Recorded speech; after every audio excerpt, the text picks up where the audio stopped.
จะต้องเรื่องลักษิกาบทยันโยมខ្លะลักខ្លะแต่เอาจำยันโยมลือลมจันเย่ก็น่าลือเลยตาลมจังลือจะต้องเรื่องสิกขาบทเมียเลียนะเมียเลียกันทวิเลปนะเราตรงประดับเรื่องปราประสัมภาระเซมประดับกายในยังตะไตลุนไอ้ก็ได้ปลาเกยเอาตะไตคลุนจนนู้ก็มันบานเลยในยังสู้ตัดโลกเจาะบานนั้น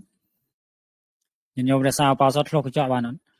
ก็น่าชอบบ้านอยากโลกบ้านก็แต่เมื่อหลงจากรู้เมื่อบ้านเนี่ยเต็มจ้ะนะโลกเจาะมือบ้านในโยมเปล่าสัดเนี่ยสลับไปนึงนะเย่ตัวไตเตียนเนาะโยมทำไมอ่ะคณะมัสการหลวงจักรูคณะโจทา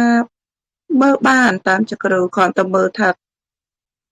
พิจารณาขนมทักจะหายเองจำบ้านแต่ก็มาจะกัดโลแพ้ไอจำจักรูเต็มกำตะการโลแพะมือบานไม่น่าทำไมเตียนคณะสมฟังกลมหลงจ้ะจมพูการสโลกเจาะนั่งกลองเมาส์ดังทาดังกับสโลมือบ้านตาถึงทาเขาวินัยเขาสิขาบดเขาวินัยยังไม่คณะยังประการนาดังหลงจ้ะจังกว่าลมจังเลิกมาจีสำนัวดัสมาร์ได้ดิจังสิขาบอลแต่ต้องเรื่องมือกระเจาะนังอองหามแต่จมูกไปเข้าซ้ำนายดิอองหามมันเอาไปเข้าซ้ำนายมือกระเจาะมือระบาดน้าได้ทลายให้อายเคยมกบานอายเคยมกหมดโลกลุนอายบ้านเวลาแต่โลกเมียนจงืลืมมกáโอ้ตอแต่โลกโยกระเจาะนังมือมนมือมกโลกัดไอ้มวยจังนะเรียบน้ำหรือก็ใส่จังแต่นังสำหรับไปเข้าซ้ำนายคือบ้านดิกลายเป็นไปจงือโลกมาได้ฉลอกกระเจาะมือเป็นตามแต่กระเจาะที่สมัยวัฒนทลานามวยแต่งตึกเย่ไปตึกขนมตัลตึกขนมเปียงตึกขนมพลอกตึกขนมอ่างนะมือตะเคยมกบ้านคือโลกมือtớiคือtừ từ cọt đó anh ơi mơ mốc rồi mơ ti rồi tới bàn mơ sọ mơ cái đau bị mốc rồi đó này mà sầm nôm tây mốc nữa mà mơ sọ mơ thì chia mơ ấy ở đây thì ham tầm mốc mùi nè miền trong tiệt này bởi nhân nhóm ở đây thì nhân nhóm Salman của mày trăm tầm mơ cái chợ nhỉ còn thà đừng ba đừng bón là say lừa một con nằng tại bởi vì nãy mình kho tiền rồi cả mơ mốc đấy mình tặng tay cài chứ nó còn là mơ tại dương phi cho anh để trong mơ cái này mơ nó mình lại khơi được trả thì khơi đã anh sát ọt nó này mơ nó mơ bên đất mơ mộc mọt nè mơ mà chọc nó tăng bị nga tăng bị chàm tăng bị mọt tăng bị pol tăng bị minh tăng bị co tăng bị chia nó mơ ơi và thật xa thấy ok và thầm xa đến ấy trên bị tục à này chẳng là đường ba được bon nó nghe nó xoay lưỡi dơ ngày tại đường kho bị nấy cứ mình kho té trăm tầm mơ và nó này đường bị nấy mình kho té trăm tầm mơ tại bởi vì kho sáng ngắt bàn thì tụi bay chỉ mơ còn bàn chẳng rồi bia đập tạ tánh cài nó dần bia tới ngày vào sọt ngày ấy nó ngày nâng nhà là sa sọt đạp rồi cái sọt bay rõ ngày rồi bị trả ở bàn lò mình tiết dừng miền là đập lề cầm đào ngày năng viên miền câu bây thì rồi có câu tích liệp làm bay cái môi bay sạch nhưng được vì pre rồi có trời cầm đào ngày đó vì ai rồi loạt bay so chẳng tới nó nên những liệp cà phê nó còn mình đặt sao lấy này tại vì thay dừng chia rối có chia ta nó bây giờ và nâng ta miền mầm non ta tay cái cứ cho mặt cua đôi kia nó bây giờ người xa ban phần nâng với ca lói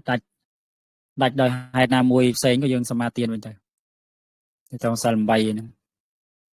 bây giờ người xa sân bay trên đây cho sân nữa thì sân tiền to rong ngày gì chẳng tới hay ca mơ rương và công là bay xây đôi kia ជៀសវាងទៅជាយាមជៀសវាងឲ្យបានច្រើនព្រោះយើងសម្បូរយ៉ាងហ្នឹងចម្រៀងលបែងគ្រប់ទាំងអស់ហ្នឹង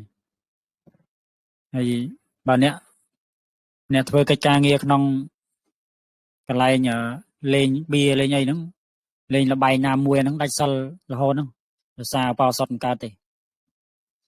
ឧទាហរណ៍តែគាត់អ្នកបំរើណាគាត់មិនមែនមេទេប៉ុន្តែអ្នកបំរើកិច្ចការងារនៅក្នុងបំរើការណាបំរើការឲ្យគេអញ្ចឹងមើលលបែងមើលអីពេញហ្នឹងឯងអញ្ចឹងការងារខ្លះយើងជៀសវាងទៅបើសិនជាយើងរសាបោសុតអីច្រើនតើជៀសវាងការងារខ្លះហ្នឹងហើយយើងអត់បានលេងអត់បានស្អីខ្លួនឯងទេប៉ុន្តែយើងនៅមើលនៅអីហ្នឹងដូចលើកស្រាលើកអីបំរើតុកអីច្រើនហ្នឹងគាត់គួរដែរហ្នឹងហើយវាអត់ល្អបាត់ទៅយើងមិនបានផឹកវាមិនតាន់ដាច់សិលអីទេប៉ុន្តែវាមិនល្អ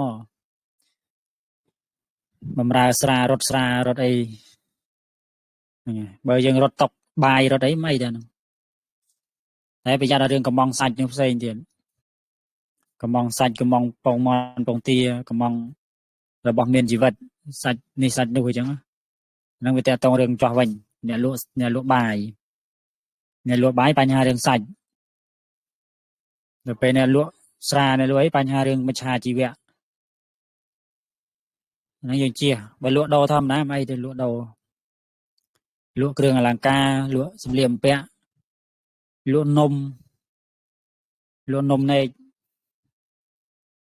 លក់គ្រឿងប្រើប្រាស់សម្ភារៈផ្ទាល់កាយលក់ស្បែកជើងលក់ស្អីៗចឹងអាហ្នឹងសុទ្ធតែប្រភេទអត់អីទេហ្នឹងវាប៉ះពាល់ណាតែពាក់ព័ន្ធនឹងមូសារឿងអីនោះផ្សេងវិញកុហកបោកគេដើម្បីឲ្យបានលក់ដាច់អីចឹងនឹងតតងសិក្ខាបទអីភេសជ្ជៈដូចគ្នាដែរភេសជ្ជៈយើងបើយើងចង់ហូបយើងច្បាច់ផ្លែឈើណាច្បាច់ផ្លែឈើហូបទៅផ្លែប៉ោមផ្លែសេរីផ្លែក្រូចគ្រប់ប្រភេទយើងច្បាច់វាទៅវាឡើងតែក្រូចឆ្មាយើងឲ្យហូបទាំងសម្បកទាំងអីបានហើយដល់លាយទឹកខ្មុំស្ករអីទៅនឹងភេសជ្ជៈអីហ្នឹងយើងខ្សែខាងស្អែកហ្នឹងដល់ថ្ងៃសិលទៀតតែប៉ុន្តែវិន័យយើងថាតឹងក៏តឹងទៅមកពីយើងអត់សូវចេះតែពេលអ្នកគេចេះគឺធម្មតាចេះហើយមានអីពិបាកទៀតដឹងកន្លែងណាខុសដឹងកន្លែងណាត្រូវធ្វើមិនខុសធ្វើមិនត្រូវហ្នឹងគេដឹងទៅពេលយើងអត់ដឹងខ្លាចរហូតហើយចូលឡើងវិន័យកាត់ថាវិន័យតឹងពេកលែងរសាអស់លេងយើងទៅរឿងសិលរបស់យើងមើលថែឲ្យស្គាល់គោខ្លួនឯងរសាគោមិនស្គាល់គោទេបាត់អស់ណារសាសិលមិនស្គាល់សិលនឹងស្អីខ្លះទេបាត់អស់ហើយសិលនឹងជាបច្ច័យជាហេតុបានសម្រេចអ្វីទាំងអស់រហូតដល់ព្រះនិព្វានទៀតចឹងរវាងមើលសិលរបស់យើងថែទាំសិលដោយកូនខ្ចីបើប្តីថែទាំសិលដូចប្រពន្ធបើម្ដាយថែទាំសិលដោយកូនខ្ចីដោយកូនកំមុំចឹងថែទាំចឹងស្រឡាញ់មែនទែនអានឹងស្មើអាយុជីវិតយើងសិលជាក្បាលរបស់យើងក្បាលនៃគុណធម៌បើថាសង្ស័យឬក៏ដាច់ដោយហេតុណាមួយហើយយើងត្រូវសមាទានហើយសិលចែកជាពីរទៀតវេរតៈសិលនិងចារិតៈសិលវេរតៈហ្នឹងគឺសំដៅយកតួសិក្ខាបទតែជាងត្រូវវាមិនសម្រាប់សត្វមិនលួចទ្រព្យគេច្រើនហ្នឹងឈ្មោះវេរតៈនឹងលោកម្ចាស់ធ្លាប់និយាយពីមុនមកដែរហើយមួយទៀតចារិតៈសិលគឺសិលប្រព្រឹត្តបដិបត្តិតើលើយើងប្រព្រឹត្តបដិបត្តិបានឡើងជាសិលខ្វះការគោរពចំពោះភិក្ខុសង្ឃអីហ្នឹងអត់ឡើងជាសិលទេណាហ្នឹងហើយខ្វះការគោរពស្មើជាមួយលោកហ្នឹងក៏អត់មានសិលដែរអត់ឡើងជាសិលអត់ឡើងជាវាចារិតៈសិលហ្នឹងទេតែសួរថាដាច់សិក្ខាបទឬអត់ដាច់ទេតែគាត់អត់ឡើងជាសិលវត្តល្អសីលវត្តល្អរបស់យើងវាអត់មានហ្នឹងហើយអញ្ចឹងពេលយើងនិយាយមួយភិក្ខុសង្ឃយើងសុំឱកាសលោកសិន បើមិនសមឱកាសបាបហើយបើភិក្ខុលោកនៅមួយថេរៈហ្នឹងលោកត្រូវសមឱកាសទាំងចូលទាំងចេញទាំងបិទទ្វារទាំងបើកសុំតែម្ដងហើយហ្មងថ្វាយអង្គមលោកទៅខ្ញុំកណាសមឱកាសគ្រប់កិច្ចទាំងពួងមានការបើកទ្វារបិទទ្វារជាដើមទៅពេលយើងដូចគ្នាដែរនៅក្នុងចំណោមភិក្ខុសង្ឃហ្នឹងយើងសមឱកាសសួរសមឱកាសឆ្លើយនឹងបានមិនខុសហើយបើប្តីបើយើងប្តីយើងបងយើងសមឱកាសប្តីសមអនុញ្ញាតដើម្បីប្រើប្រាស់វត្ថុផ្សេងអញ្ចឹងណាហៅថាគោរពស្រឡាញ់ប្តីអញ្ចឹងទៅព្រោះមនុស្សយើងភាគច្រើនបានប្រពន្ធបានប្តីហ្នឹងបងហើយយើងគោរពទៅគោរពគាត់ហើយដល់ពេលក្នុងចំណោមភិក្ខុសង្ឃមិនថាជួបភិក្ខុសង្ឃនៅទីណាទេចង់សួរអញ្ចឹងឯងសមឱកាសលោកសួរសមឱកាសលោកហ្នឹងហើយហ្នឹងហើយពេលនិយាយសាច់ការងារផ្សេងហើយយើងក៏មកទោសលោកចេញទៅព្រោះចង្ការពាក្យសម្ដីយើងស្និទ្ធស្នាលគ្នានិយាយចុះនិយាយឡើងខុសប្រងព្រាតវិញហ្នឹងហើយបើអ្នកអំនួតផងអត់ដឹងថាខ្លួនឯងខុសទៀតហ្នឹងអញ្ចឹងពេលយើងនិយាយចរចាវិភាសាផ្សេងជាមួយភិក្ខុសង្ឃដោយធម៌ដោយវិន័យអញ្ចឹងទៅយើងចាប់សពគ្រប់ហើយយើងក៏មកទោសលោកហើយចាំយើងចេញទៅហ្នឹងបានត្រឹមត្រូវអត់មានទៅមកឆ្កុយបើជាមួយកុហកផងគ្នាគេគាត់ថាយើងនឹងវាមិនសមតែបើមួយភិក្ខុសង្ឃអត់ឯបាបទៀតមិនមែនរួចខ្លួនទេអត់សមមួយទេតែបាបមួយទៀតខ្វះការគោរពហៅថាអត់មានចារិតសិលអត់ឡើងជាតួសិលនៃការប្រព្រឹត្តហ្នឹងហើយនឹងជាមួយភិក្ខុសង្ឃបន្ថែមបាបមួយទៀតរឿងខ្វះសេចក្តីគោរពដោយសារ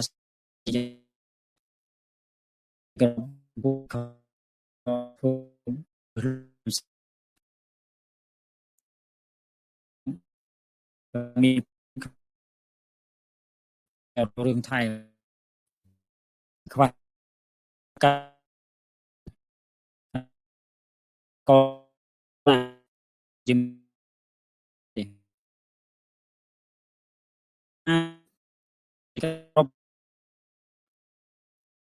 មានចិត្តដាក៏ទៅវិញទៅមកនៅ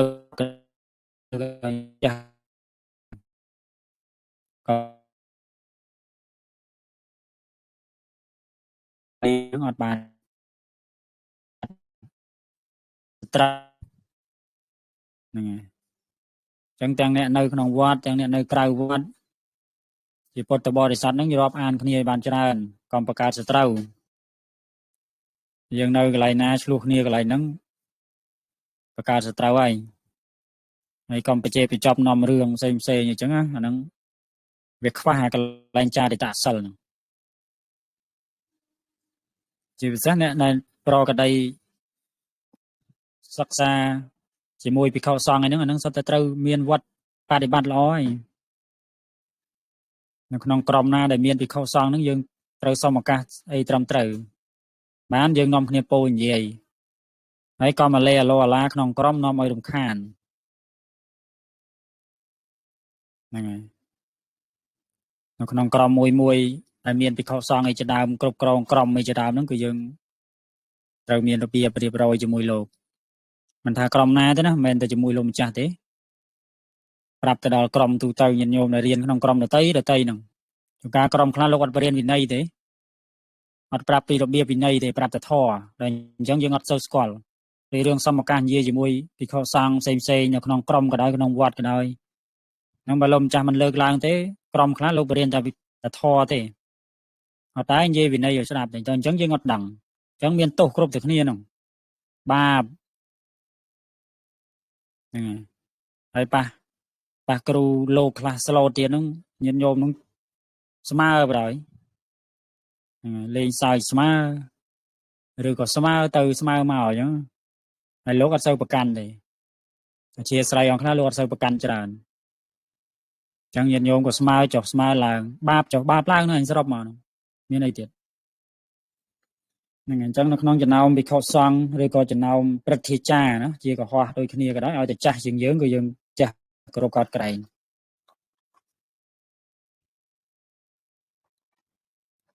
តែចេះក្រែងចិត្តអ្នកមានគុណធំជាងយើង ហើយឲ្យមានចារិតសិលហ្នឹងសំបីតែជាមួយគ្នានឹងគ្នាហ្នឹងក៏ត្រូវចេះគោរពកោតក្រែងគ្នាដែរចារិតសិលហ្នឹងព្រោះចារិតសិលចារិតហ្នឹងប្រែតែប្រព្រឹត្តចោលឲ្យប្រព្រឹត្តធ្វើបានឡើងជាសិលដោយការគោរពថ្វាយអង្គមអញ្ចឹងតើយើងធ្វើបានឈ្មោះថាជាសីលវត្តវាអត់មានឡើងដោយសារតែរឿងយើងមិនធ្វើទេបើតួសិក្ខាបទយើងគ្រាន់តែ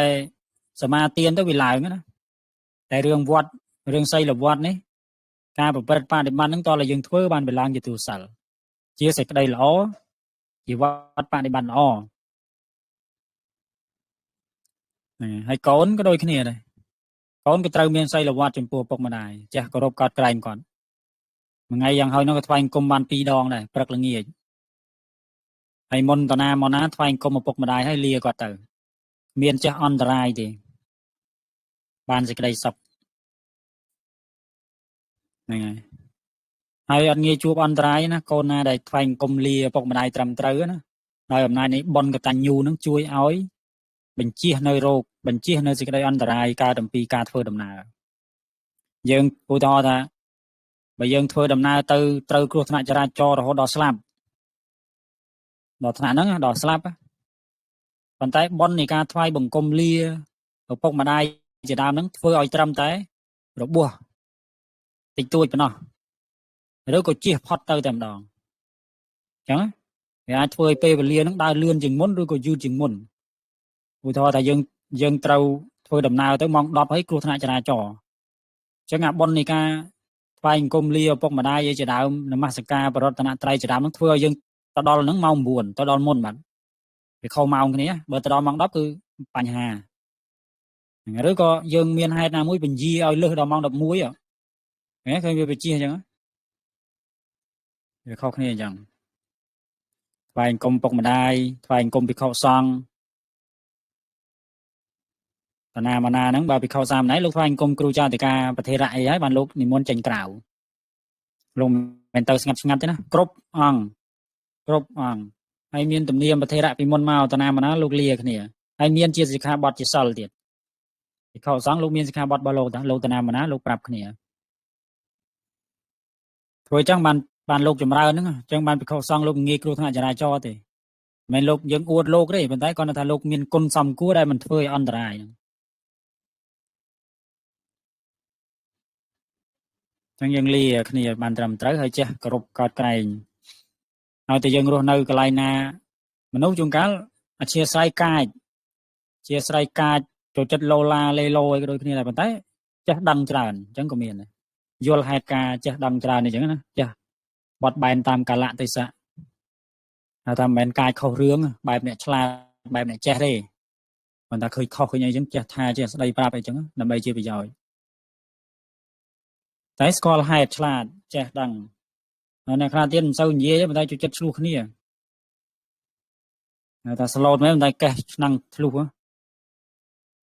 ហ្នឹងក៏រស់នៅអត់បានសុខដែរវាខ្វះការកោតក្រែងគ្នានោះចឹងកុំអាងណាកុំអាងថាសិលអញមានសិលហើយចេះដើរឆ្លោះគ្នាហ្នឹងក៏អត់ដែរមិនអាងទេតែប៉ិតយើងអ្នកមានសិលហ្នឹងគួរណាតែស្គាល់ខុសស្គាល់ត្រូវកុំចូលចិត្តឆ្លោះគ្នាហ្នឹងបានល្អរាប់អានគ្នាច្រើនទៅព្រោះយើងវាគ្មានអីអស្ចារ្យអីម៉ានទេរូបកាយយើងហ្នឹងមកកំបិតហ្នឹងដាច់ដូចគ្នាហ្នឹងហើយតើយើងគិតដល់កន្លែងសាបសូន្យបាននឹកឃើញថាមាននេះដែលមានហ្នឹងវាអត់កើតទេអត់កើតជាឆ្កាហ្មងទេអត់មានអាងហ្នឹងអញមានសិលលើសគេហើយតើអំនួតអួតអាងអីអាហ្នឹងអន់ទៅវិញថាសិលអត់តម្លៃអាហ្នឹងអួតឬក៏ដើរពើងទ្រុងដាក់គេឬក៏ឆ្លោះតែគេឆ្លោះតែឯងអញ្ចឹងអត់មានតម្លៃទេអាងថាអញសិល8អញសិល10អីហើយឧទាហរណ៍ណាហើយដើរឆ្លោះជាមួយគេអូគ្មានតម្លៃទេ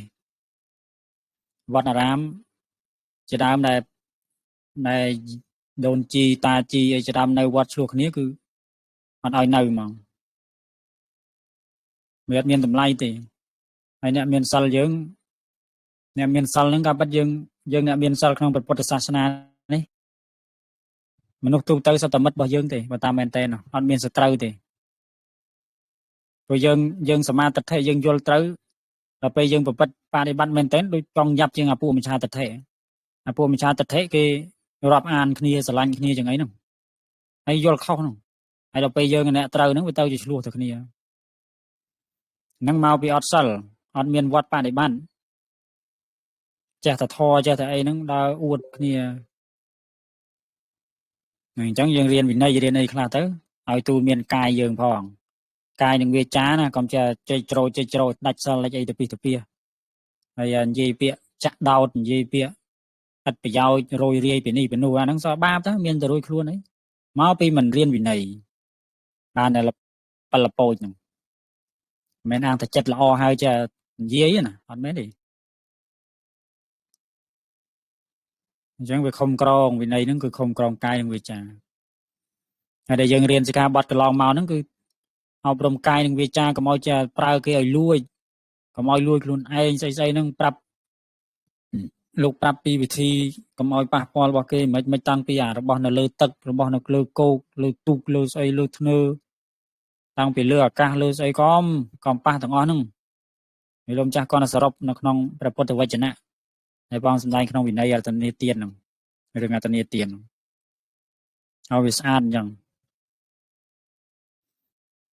ហើយបើរស់នៅជាមួយភិក្ខុហ្នឹងគឺហូរផង់ស្អាតល្អ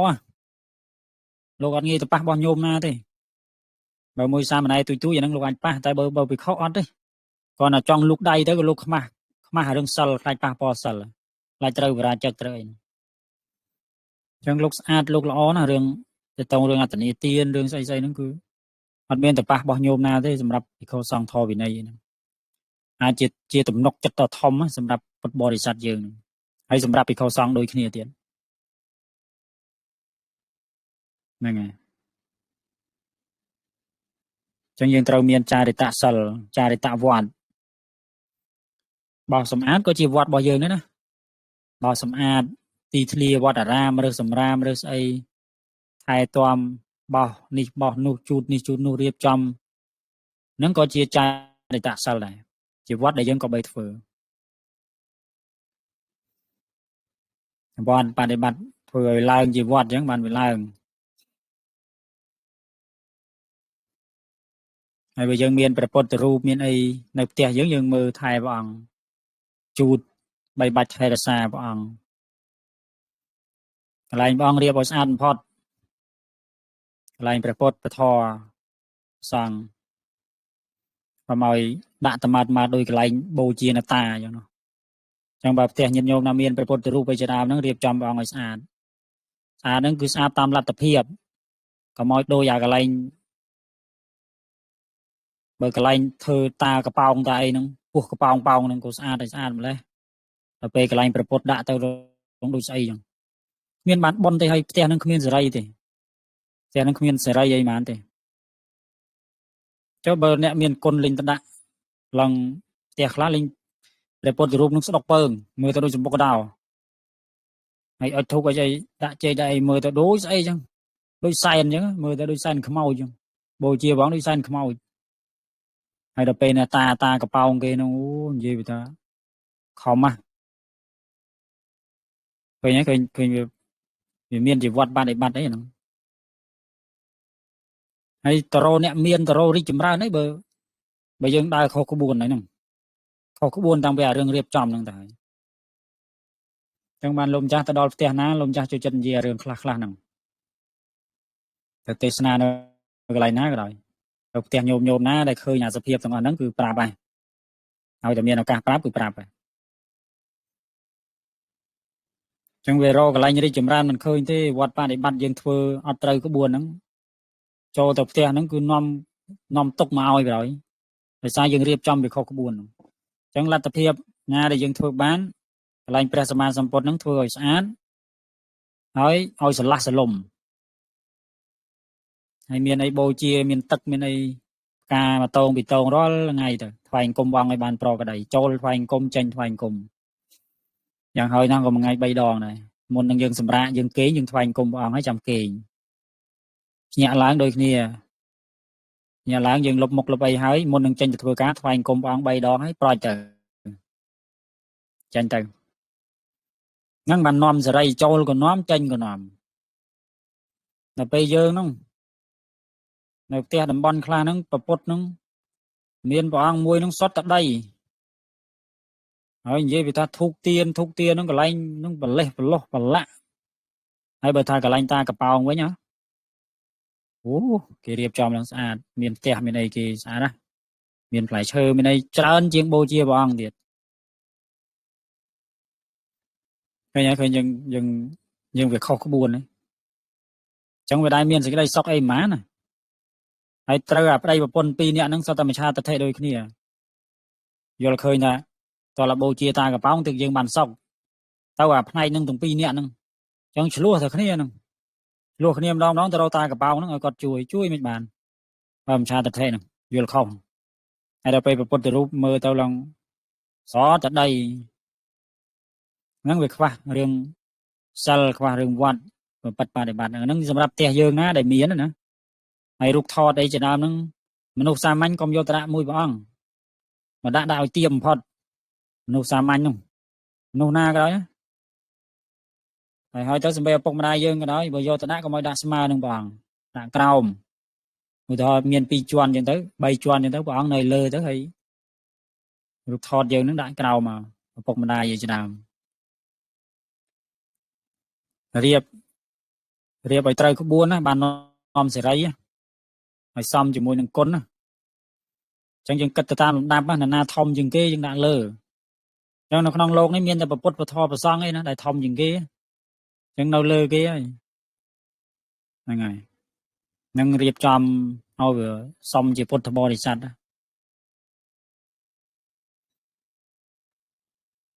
គាត់ថាញាតិញោមចូលទៅវត្តកូនត្នោតនោះលោកម្ចាស់មិនតន់នៅអញ្ចឹងមិនបានរៀបចំកន្លែងព្រះអង្គត្រឹមត្រូវអីទេvìយើងអត់បាននៅតន់បានរៀបចំតែពិតព្រះសម្មាសម្ពុទ្ធយើងរៀបចំឲ្យស្អាតកន្លែងព្រះអង្គជាដើមយើងសម្អាតឲ្យស្អាតទៅជាចារិតសិលហ្នឹងបើនិយាយពីរឿងចារិតសិលហ្នឹងគឺចែកទៅច្រើនប្រការមែនទែនអាវត្តបដិបត្តិយើងបន្តិចរាល់ថ្ងៃហ្នឹងឲ្យឡើងជាតួសិលហ្នឹងគឺយើងតតែធ្វើអញ្ចឹងតតែប្រព្រឹត្តតតែបដិបត្តិហ្នឹងបើសិនតែយើងមិនធ្វើយើងមិនប្រព្រឹត្តទេវាឡើងជាតួសិលហើយជាមួយណាមិនធ្វើមួយព្រះសម្មាសម្ពុទ្ធទៀតហ្នឹងយើងអត់យកចិត្តទុកដាក់កន្លែងហ្នឹងអត់សូវបានបន់អត់សូវមានគុណជួយត្រូវត្រង់យើងទេតើយើងធ្វើប្រតិបត្តិបដិបត្តិផ្សេងហើយនិមន្តភិក្ខុសង្ឃទៅផ្ទះយើងធ្វើបន់ធ្វើអីហ្នឹងក៏ដូចគ្នាដែរចាស់បវារណាសេនាសនៈហ្នឹងហើយត្រឹមត្រូវពេលនិមន្តលោកទៅហ្នឹងគឺយកចិត្តទុកដាក់ជាមួយលោកព្រោះមានពុទ្ធបរិស័ទមួយចំនួនហ្នឹងម្ចាស់ផ្ទះជាពិសេសម្ចាស់ផ្ទះហ្នឹងនិមន្តទៅហ្នឹងគឺត្រូវក្រោកទទួលញញឹមញញែមជាមួយលោកហ្នឹងបានសមជាពុទ្ធបរិស័ទដោយក្នុងធម៌ក្នុងវិន័យព្រះអង្គសម្ដែងថាបើសិនណាបរិស័ទចូលទៅហើយមិនរាក់ទាក់អីទេយើងចូលទៅម្ដងបានហើយមិនបាច់ទៅទៀតទេហ្នឹងហើយពុទ្ធបរិស័ទដែលគាត់ទៅចូលរួមហ្នឹងយើងជម្រាបប្រាប់ឲ្យដឹងថាភិក្ខុសង្ឃលោកនិមន្តមកយើងក្រោកទទួលយើងអីហ្នឹងសុទ្ធតែវត្តណាសុទ្ធតែវត្តបដិបត្តិអត់មានលោកទៅអង្គុយជួបបរិយទៅតាំងជើងដេកខ្លះអង្គុយចោងហោងខ្លះទៅអង្គុយលើកជើងខ្លះស្អីខ្លះហ្នឹងហើយនឹងអត់ត្រូវក្បួនទេណាត្រូវក្បួនទេហើយពុទ្ធបរិស័ទយើងតាមតំបន់ផ្សេងអញ្ចឹងហ៎ម៉ាហ្នឹងមកវាខ្វះអ្នកនិយាយខ្វះអ្នកទូនមានអីដល់ពេលយើងអត់លើកថតលើកវិន័យអញ្ចឹងទៅក៏អត់ដឹងដល់ពេលអត់ដឹងគេអាចធ្វើទៅតាពីមុនមកយាយមុនមកក៏ធ្វើអញ្ចឹងដែរនាំគ្នាធ្វើអញ្ចឹងរឿងធ្វើបន់ហ្នឹងយើងធ្វើឲ្យសមជាអ្នកធ្វើបន់ហ្នឹងហើយរឿងក្រោកទទួលរឿងអីហ្នឹងលោកទៅក៏ក្រោកទទួលពេលចេញមកវិញក៏អមដំណើរដូចស្ដេចអញ្ចឹងដូចបរិជាអញ្ចឹងទៅក៏មានអមដំណើរមកក៏អមដំណើរហ្នឹងបានយើងបានបន់ពីហ្នឹងទៅហើយឈ្មោះថាចារិតសិលទៀតជាសិលជាសីលវត្តដែលយើងត្រូវធ្វើទាំងនៅក្នុងវត្តក៏ដោយទាំងនៅក្រៅវត្តក៏ដោយហើយរៀននិយាយភាសាភិក្ខុសង្ឃឲ្យបានព្រោះចេះរបៀបរបប ផ្សេងៗណាហើយយើងនឹងឯងជាគំរូយើងហ្នឹងទាំងអស់គ្នាហ្នឹងជាគំរូដល់ក្មេងៗផងកុំឲ្យតាំងពីកូនកើតមកមិនដែលឃើញម៉ែចេះថ្លែងគុំលោកអាម៉េចចេះនិយាយភាសាលោកអាម៉េចចេះគោរពលោកអាម៉េចមិនដែលឃើញនិយាយពីព្រោះមួយលោកឬក៏តាមមិនដែលឃើញចេះនិយាយមួយលោកទេដល់អញ្ចឹងកូនយើងវាអត់មានបដិភានកូនចៅយើងវាអត់មានបដិភានខាងហ្នឹងដែរមិនអាចនិយាយមិនអាចជួបពិខុសង្ឃអីបានខ្លាចខ្មាស់តែកុំហ៊ានពេកហ៊ានរហូតដល់ស្និទ្ធស្នាលគ្នាចូលឡើងច្រឡំយកគ្នាបាត់ហ្នឹងជាប់ទៀតហ្នឹងរត់ទៅយ៉ាប់ទៀតគោរពស្រឡាញ់ឲ្យតម្លៃក្នុងនាមជាភិក្ខុសង្ឃជាអ្នកបួសត្រូវត្រង់ធម៌វិន័យកុំស្និទ្ធស្នាលមកជាប្តីប្រពន្ធណាឬកុំស្និទ្ធស្នាលមកឃើញល្អទៅស្និទ្ធស្នាលចូលឡើងច្រឡំល្មមកូនអញឯទៀតហ្នឹងចប់ហើយគេចុះគេឡើងចង់ឲ្យលោកសឹកគេណៃទៀតទៅធ្លាក់នរកទៀតបខំគេបខំឯងបើលោកចង់សឹកឲ្យទៅយកខ្លួនឯងមិនណាកុំបខំហ្នឹងយើងសុទ្ធតែរឿងត្រូវកាត់គូណាកន្លែងហ្នឹងហើយកាត់គូទាំងខ្លួនយើងទាំងពលលោកក៏នៅមានកលេស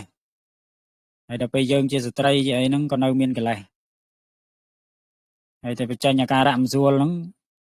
អាយុសកលគ្នាហ្នឹងទៅបាត់អស់លីងអញ្ចឹងស្ដាយចំណេះដឹងដែលមានចាស់ថែទាំហ្នឹងគឺយើងត្រូវស្លៀកពាក់ឲ្យបានសមរម្យចិត្តល្អទៅហើយកុំស្និទ្ធស្នាលហួសពេកអន្តរាយហ្នឹងហើយអន្តរាយធ្លាក់នរកណាមានអ្នកធ្លាក់នរកដោយសាររឿងលោកច្រើនណាសម័យប្រពុតក៏មានដែររឿងចោតរឿងមូលបង្កាច់រឿងស្អីហ្នឹងច្រើនណាហ្នឹងហើយចឹងអ្នកមានគុណធម៌ផ្សេងហ្នឹងគឺយើងប្រយ័ត្នទៅនឹងវត្តបដិបត្តិជាសិលជាការប្រព្រឹត្តផ្សេងយើងធ្វើជាគំរូទៅចាប់ពីយើងទាំងអស់គ្នានេះញាតិញោមណាមានអាយុប្រមាណហើយរាល់ថ្ងៃហ្នឹងយកអាត្រូវឲ្យកូនចៅមើលបន្តិចមើល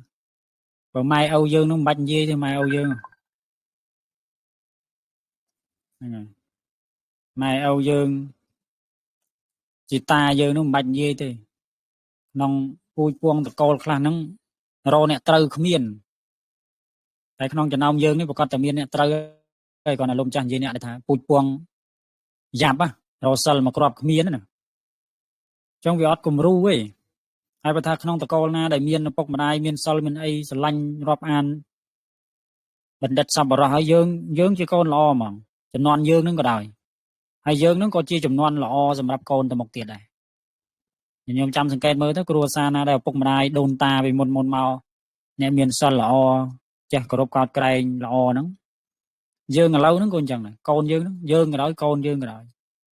តែបើញាតិញោមណាអត់មានអញ្ចឹងទេយើងហ្នឹងឲ្យធ្វើដូនតាហ្មងទៅកុំយកអាគំរូដូនតាពីមុនអាក្រក់មកពូជពងយើងហ្នឹងពូជពងយ៉ាប់ហ្នឹងកុំយកបង្កើតដូនតាចាប់ពីយើងហ្នឹងទៅហ្មងទៅហើយបើថាអ្នកបួសវិញធ្វើដូនតាតាំងពីយើងហ្នឹងទៅមិនដូនតាផ្នែកភិក្ខុសង្ឃទេគឺដូនតាក្នុងមួយគ្រួសារយើងហ្នឹងវាអត់មានអ្នកចេះយើងធ្វើជាដូនតានៅហ្នឹងហ្មងចៅកើតមកឲ្យមើលគំរូហ្នឹងហ្មង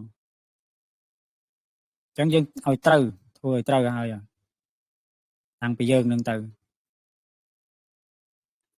ហើយគាត់ថាក្មេងបើកកវឹមបើកភ្នែកកវឹមមកឃើញពុកម្ដាយបំរើភិក្ខុសង្ឃក្នុងវត្តបានជួយសពគ្រប់ទាំងអស់ក្នុងវត្តជាសមាទិដ្ឋិជាសប្បុរសបានគាត់ថាបើកភ្នែកមកធំនឹងក្ដីមកឃើញពុកម្ដាយឃើញបងប្អូនហ្នឹងទំនុកម្រងប្រសាសនាទៅហ្មងមានវត្តបដិបត្តិត្រឹមត្រូវមានសិលល្អអីចឹងណាបើកភ្នែកមកឃើញគំរូអញ្ចឹងហ្មងហ្នឹងយើងចង់បានបែបដូនតាអញ្ចឹង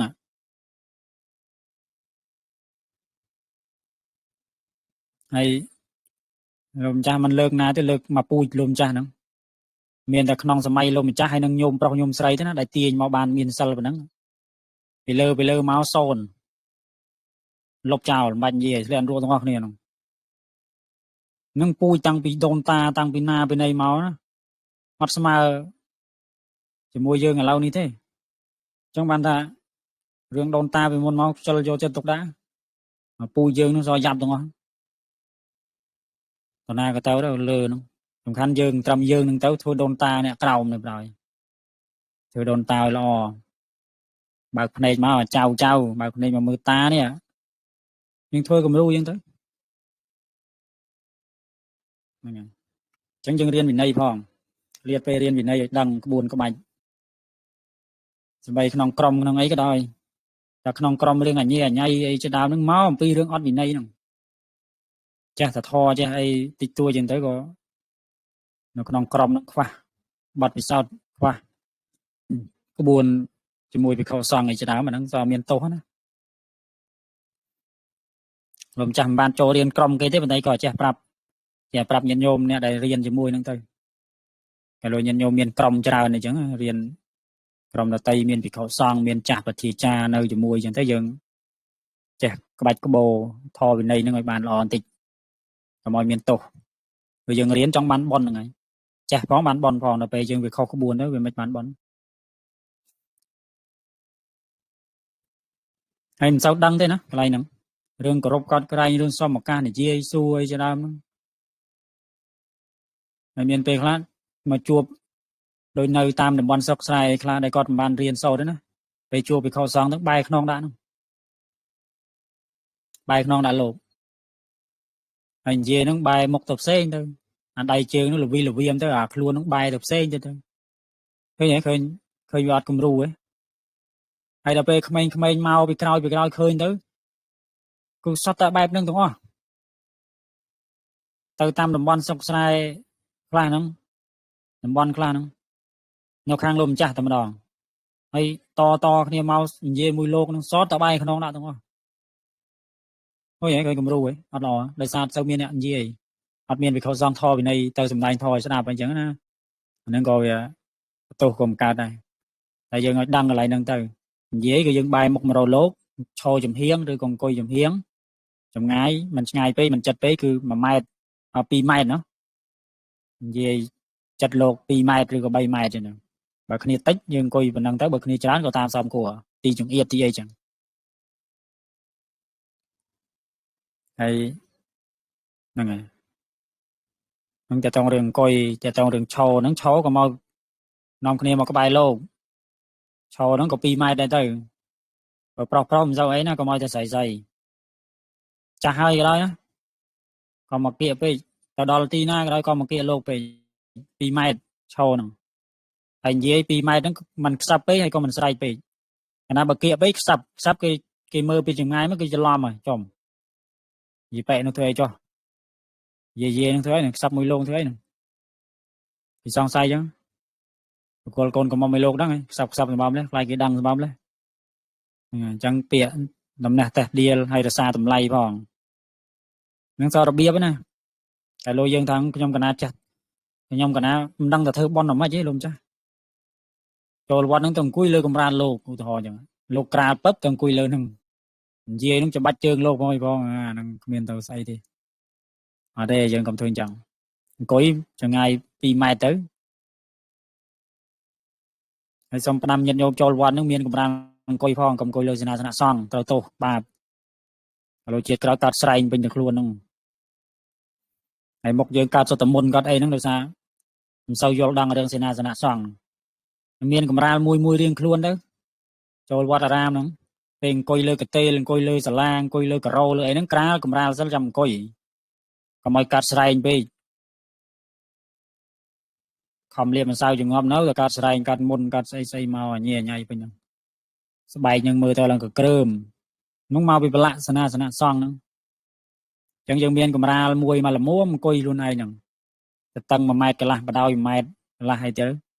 តាមមៀតយើងណាមៀតយើងតូចយើងធ្វើតូចមៀតធំធ្វើធំទៅដើម្បីកុំឲ្យអង្គុយប៉ះសេនាសនៈសង្ឃយើងអង្គុយលើកម្រាលយើងតាហ្នឹងហើយចឹងឃើញញាតិញោមដែលធ្លាប់រៀនមួយលោកម្ចាស់មុនក៏គាត់យល់កន្លែងហ្នឹងដែរហើយពីខុសសង្ឃក៏លោកមានកម្រាលរបស់លោកដែរញាតិញោមចូលវត្តវិន័យទៅឃើញរាល់ការប្រើប្រាស់របស់លោកគឺលោកសត្វប្រយ័ត្នរឿងប៉ះរោមបែបហ្នឹងមានកម្រាលមានអង្គុយត្រឹមត្រូវ ហើយយើងដូចគ្នាកុហកក៏ដោយបបិចិត្តក៏ដោយត្រូវធ្វើទាំងអស់គ្នាយើងមានកម្រាលសម្រាប់ការអង្គុយហើយបើយើងអត់មានទេគេធ្វើម៉េចកុំឲ្យប៉ះរោមណាប៉ះរោមដៃរោមជើងអីចឹងទៅហ្នឹងហើយនឹងចូលវត្តអារាមនេះយើងហើយមានចំណុចណាខ្លះទៀតដែលលោកម្ចាស់មិនបានលើកមកបើឆ្ងល់ក៏សាកសួរតាមសំគួរចឹងទៅតែឥឡូវយើងអស់ម៉ោងហើយណាអស់ពេលវេលាយើងសម្រាប់ប៉ុណ្ណឹង ចាសាធុ